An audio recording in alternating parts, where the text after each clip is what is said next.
We have documented a staggering number of civilian casualties as a result of the armed conflict in Iraq. We're talking about more than 18,800 civilians who have died as a result of the armed conflict since January 2014.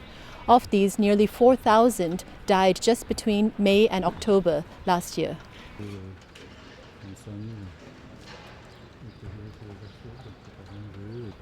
The exact death toll could be considerably higher. We have faced a lot of security constraints in being able to document the death toll. There are areas we were not able to access, there were names we were not able to record.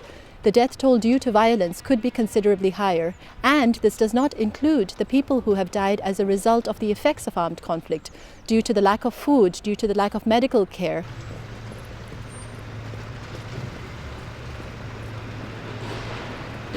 ISIL in particular has been employing the most gruesome methods to execute people by running bulldozers over them, by burning them alive. In one case, people were put in a cage and the cage was then thrown into the water.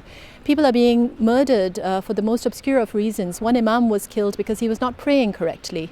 There are children who have been abducted by ISIL. We've documented about 800 children who were abducted and then forced to fight, put in religious schools or sent directly to the front lines.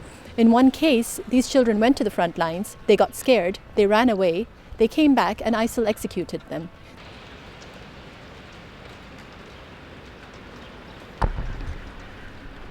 We have also been able to speak to people who remain in ISIL-occupied areas.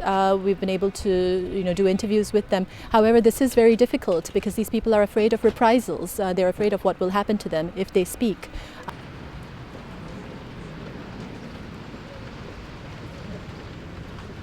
We have also documented violations by pro-government forces. In some cases when people flee ISIL-occupied areas, they are then arrested by security forces or they are expelled.